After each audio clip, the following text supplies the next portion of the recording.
Nós não conseguimos servir as pessoas como Deus nos serve? Porque nós tentamos servir da forma errada. Nós nos esquecemos dos princípios que Deus usa para nos servir. A forma como Deus nos serve é a forma como nós deveríamos servir os outros. E aí a coisa fica nublada, porque nós queremos servir do jeito que nós imaginamos que deve ser. E aí é onde tem todos os problemas. Mas, então vamos aprender um pouquinho com o Senhor hoje de como que é que Ele nos serve, amém? Então nós precisamos entender como o Senhor Jesus nos serviu. João capítulo 13. Então aqui em João capítulo 13, a famosa passagem sobre o lava-pés, que muitos transformaram isso numa cerimônia, do mesmo jeito que fizeram com a ceia. Mas a verdade é que isso tem muito mais vida, muito mais profundidade do que aquilo que nós às vezes imaginamos.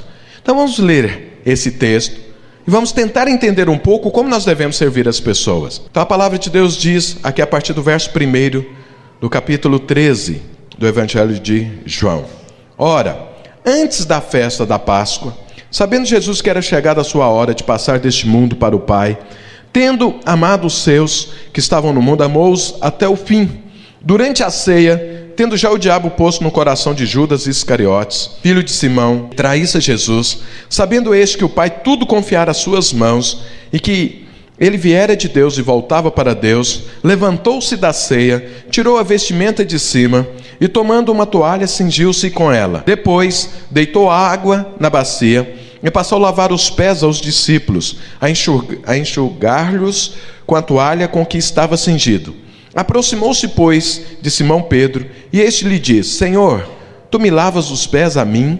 Respondeu-lhe Jesus: O que eu faço não sabes agora, compreender-lo-ás depois. Disse-lhe Pedro: Nunca me lavarás os pés. Respondeu-lhe Jesus: Se eu não te lavar, não tens parte comigo. Então Pedro lhe disse: Senhor, não somente os pés, mas também as mãos e a cabeça. Declarou-lhe Jesus: Quem já se banhou não necessita de lavar senão os pés.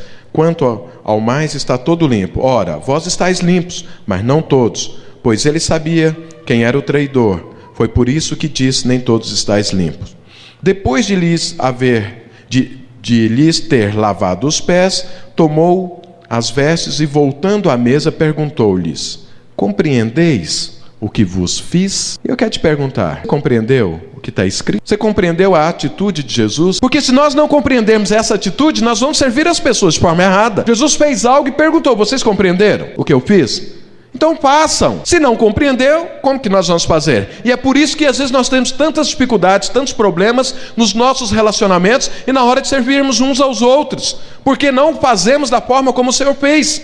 E se nós olharmos esse texto, evidentemente a palavra de Deus é viva. Nós nunca vamos conseguir pegar tudo, apreender tudo que ela está dizendo, porque a cada dia tem algo novo, é viva. Então você lê hoje, você aprende algo, lê amanhã, aprende mais algo depois, e sempre vai aprendendo, sempre vai aprendendo. Mas eu queria dar uma geral sobre essa passagem, ou sobre esse contexto, ou sobre esse acontecimento, porque tem alguns princípios muitíssimo importantes aqui, e se nós não tivermos isso inserido nas nossas vidas, nas nossas mentes, nós vamos fazer besteira. E vamos servir as pessoas de forma errada.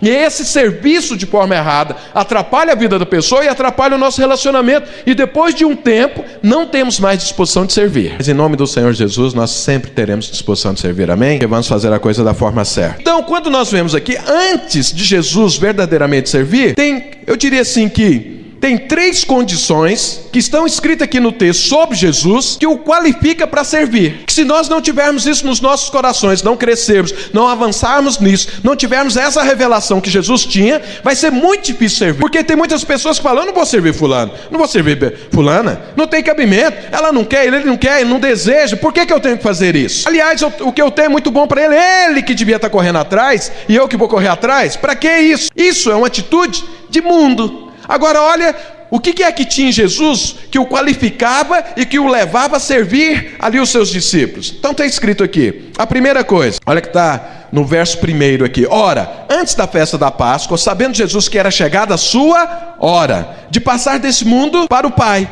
Então Jesus sabia que era chegada a sua hora. Essa é a primeira condição para que alguém sirva ao outro.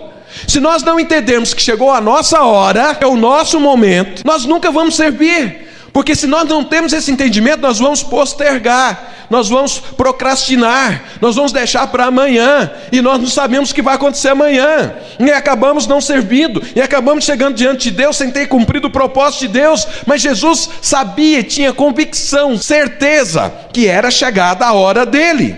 Eu quero te falar, sabe que hora que foi que chegou a sua hora para servir? O dia que você encontrou-se com Jesus. Essa é a nossa hora. Até então, nós vivíamos desgarrados de Deus, nós vivíamos sem Deus, nós vivíamos uma vida que não tinha nada a ver com o Senhor, não tinha nada a ver com a vida eterna. Mas o dia que encontramos Jesus, não uma experiência com o poder de Deus, mas o dia que você tiver uma experiência com a pessoa do Senhor, que a vida de Deus entrar em você, essa é a sua hora.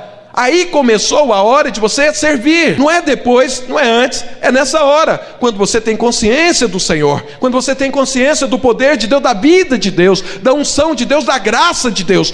Quando você entende isso, essa é a sua hora de servir. Se você estiver esperando uma oportunidade melhor, se você estiver esperando, olha, quando eu me tornar um discipulador, ou um líder de célula, ou um pastor, aí essa é a minha hora de servir. Não, a sua hora de servir é quando você conhece o Senhor, quando você tem uma experiência com Ele. Essa é a sua hora. Essa é a sua hora, chegou. Jesus tinha convicção disso, tinha ciência disso, não tinha dúvida disso. Então chegou a hora. E se não tem no coração, nós não serviremos as pessoas. Se alguém está deixando, fala, não, eu vou servir quando der. Não, amanhã. Não, daqui 5 anos. Eu tenho outras coisas mais importantes para fazer. Então não tem convicção de que a hora chegou. E dessa forma não vai servir. Outra condição para que nós possamos servir. Se não tiver clareza nos nossos corações, nós vamos ter dificuldade em servir pessoas. Está aqui no verso 3. Sabendo este, falando sobre Jesus, que o Pai tudo confiara às suas mãos. Então, Jesus tinha convicção e certeza de quê? De propósito. Sabia que chegou a minha hora de fazer algo e mais. Eu tenho algo para fazer. Ele tinha certeza que tinha um propósito para cumprir. E o propósito de Jesus foi servir. Ele deixou claro, eu não vim condenar o mundo, eu vim salvá-lo. Então ele veio para nos servir. Hoje ele é Senhor, mas enquanto ele estava aqui, o propósito era salvar o mundo. Morrer na cruz, pregar as boas novas, deixar um caminho aberto para que nós possamos retornar a Deus. Esse era o propósito de Jesus. Então ele tinha convicção do seu propósito de vida. Se nós como cristãos, a convicção que nós temos é que eu estou aqui para Deus me servir, eu não entendi ainda o que é o propósito de Deus, e dessa forma eu vou ter atitudes erradas. Eu vou pensar em crescer, em acumular, em ter para mim, em buscar a bênção de Deus, até que ela aconteça na minha vida, e enquanto ela não acontece, eu estou insistindo, mas depois que ela acontece, eu fico com aquilo para mim. Isso são pessoas que ainda não entenderam, que foram conquistadas por Deus, para que elas conquistem algo para Deus. Paulo fala que ele queria conquistar aquilo para o qual ele foi conquistado. Todos nós temos propósito de vida. O seu propósito não é sentar aí e ficar me ouvindo. Isso aqui é um momento de você aprender, de entrar na sua mente, ter revelação e depois praticar a palavra de Deus. Eu não posso parar, eu não posso frustrar o Senhor, porque Ele colocou nas minhas mãos. Ninguém vai servir ninguém sem ter convicção de propósito. Porque se você não tem um propósito, e o propósito é servir a você mesmo, para que servir pessoas? Para dar dor de cabeça? Para compartilhar ou distribuir aquilo que Deus me deu? Não, eu quero o que Deus me deu para mim. Então isso é falta de propósito, é falta de enxergar, falta de ver aquilo para o qual Deus nos chamou. E a terceira condição, que nós possamos servir as pessoas. Então a primeira, chegou a nossa hora. E eu quero te falar mais, chegou a nossa hora como igreja, entenderem de uma forma melhor e praticar o propósito de Deus. É a primeira condição. Segundo, que você tem um propósito para cumprir. E o seu próximo, todo o propósito de Deus para nós, na face da terra, tem a ver com o nosso próximo, com o próximo, para cumprir. E eu preciso acumular, porque eu vou viver na eternidade, eu vou precisar daquilo que eu vou acumular aqui lá. E essa atitude vai me levar a servir as pessoas e a cumprir o meu propósito, vivendo como estrangeiro neste lugar. Então veja, antes de Jesus servir, a Bíblia define o que é que estava no pensamento de Jesus. Ele sabia que era chegada a hora dele, ele sabia que tinha um propósito na mão para cumprir, e sabia que ele não era um cidadão da terra, mas era um cidadão dos céus. Amém? São as condições para que você possa servir alguém.